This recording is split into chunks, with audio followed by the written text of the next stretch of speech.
Good afternoon, dear students. Today we are going to do question answer of lesson number 2 Varn Vichar of your Hindi grammar book.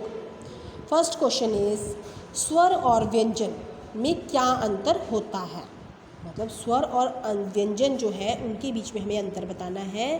स्वर और व्यंजन में अंतर निम्नलिखित है। स्वर जिन वर्णों का उच्चारण स्वतंत्र रूप से होता है, मतलब जिन वर्णों का उच्चारण करते समय हमें किसी और वर्ण की सहायता नहीं लेनी पड़ती है, और जो व्यंजन के उच्चारण में सहायता करते हैं उन्हें स्वर कहा जाता है। इनकी संख्या 11 होती है। और व्यंजन जो होते हैं वो क्या होते हैं, जिन वर्णों के उच्चारण में स्वरों की सहायता लेना पड़ती है। मतलब जब हम व्यंजनों का उच्चारण करते हैं तो उसमें हमें स्वरों की सहायता लेनी पड़ती है, और जब इनका उच्चारण करते हैं तो वायु जो है वो थोड़ी अवरुद्ध होकर बाहर निकलती, उसे व्यंजन कहते हैं।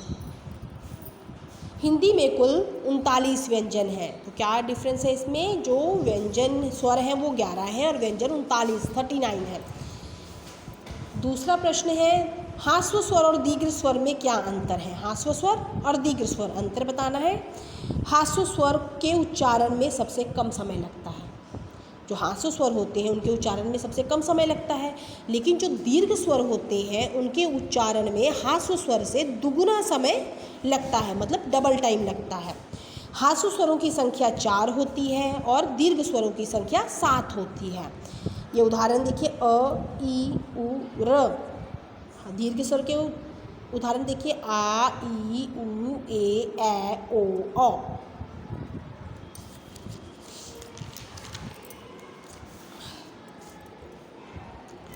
निम्नलिखित की परिभाषा देनी है। पहला है स्पर्श व्यंजन। स्पर्श का मतलब पहले देखिए क्या होता है। स्पर्श होता है मतलब छूना, टच, जिसे आप इंग्लिश में टच बोलते हो, ठीक है। जिन व्यंजनों का उच्चारण करते समय जिह्वा मुख के किसी न किसी भाग से स्पर्श करती है उसे स्पर्श व्यंजन कहते हैं।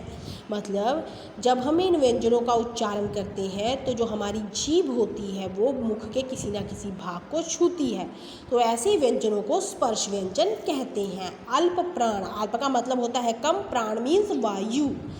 जिन व्यंजनों के उच्चारण में वायु की मात्रा कम होती है, मतलब बोलते समय मुख से कम वायु निकलती है, अर्थात उन्हें बोलने के लिए अधिक जोर नहीं लगाना पड़ता, उन्हें अल्प प्राण व्यंजन कहते हैं। महाप्राण व्यंजन जिन व्यंजनों के उच्चारण में वायु की मात्रा अधिक होती है, जैसे कि श, अथवा जिनका उच्चारण करते समय अधिक जोर लगाना पड़ता है, उन्हें महाप्राण व्यंजन कहते हैं। यहाँ इसका जो अंतर है आप यहाँ से भी पता कर सकते हैं। जैसे कि यहाँ पर देखिए य, जो य है वो एक अल्प प्राण व्यंजन है, और जो श है, शलगम वाला, वो जो है वो महाप्राण व्यंजन है। आप इसका उच्चारण करके देखिए य श, यानी य जब हम बोलते हैं तो मुख से कम वायु बाहर निकलती है, जब हम श बोलते हैं तो मुख से ज़्यादा वायु बाहर निकलती है। य को बोलने के लिए कम जोर लगाना पड़ता है, लेकिन श को बोलने के लिए उससे ज़्यादा जोर लगाना पड़ता है। इसलिए जो य है वो अल्प प्राण है और जो श है वो महाप्राण है। उच्चारण स्थल, मुख के जिस भाग से जो वर्ण बोला जाता है उसे उसका उच्चारण स्थल बोलते हैं। उच्चारण मतलब बोलना और स्थान मतलब जहाँ से वो बोला जाए। मतलब मुख के जिस भाग से हम जो वर्ण बोलते हैं, जब हम किसी वर्ण को बोलते हैं वो वर्ण जिस भाग से बोला जाता है तो उसको उस स्थान का उच्चारण स्थल कहते हैं। अब यहाँ पर आप देखिए एक उदाहरण देती हूँ मैं आपको, जैसे कि थ। जब हम थ बोलते हैं तो इसका जो है थ जो है वो दांतों से बोला जाता है, ठीक है, दांतों की सहायता से बोला जाता है, तो इसलिए ये इसका उच्चारण स्थल दंत है, यानी कि दांत है।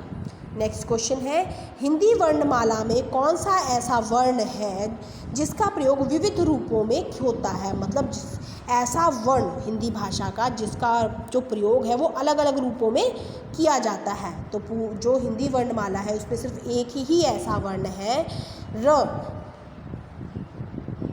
जिसका उच्चारण विविध रूपों में मतलब अलग अलग रूपों में किया जाता है। जैसे कि मूल रूप में इसका प्रयोग होता है रात्रि, औरत, रौनक।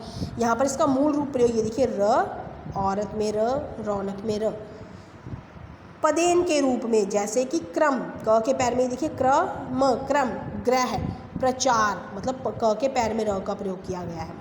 नेक्स्ट रेफ के रूप में, ये देखिए म के ऊपर सर्प की तरह, रेफ बोलते हैं इसको, धर्म, धर्म कर्म शर्म। नेक्स्ट उल्टे वी के रूप में, इसको भी हम पदेन बोलते हैं। ट के पैर में ये उल्टा वी, जैसे ट्रक, राष्ट्र, ड्रामा। र में ऊ की मात्रा लगाने पर भी इसका रूप बदल जाता है, जैसे कि यहाँ पर देखिए, यहाँ पर पुरुष, पुरुष, यहाँ पर र में छोटे ऊ की मात्रा लगी, देखिए इसका रूप बदल गया। यहाँ पे रूप में बड़े ऊ की मात्रा है तो इसका रूप बदल गया, गुरु, शुरू। यहाँ पर देखिए छोटे ऊ की मात्रा, यहाँ पर बड़े ऊ की मात्रा, इसका रूप यहाँ पर भी बदल गया। इसलिए सिर्फ र ही ऐसा व्यंजन है जिसका प्रयोग विविध रूपों में किया जाता है पूरी हिंदी वर्णमाला में। Thank you and have a nice day.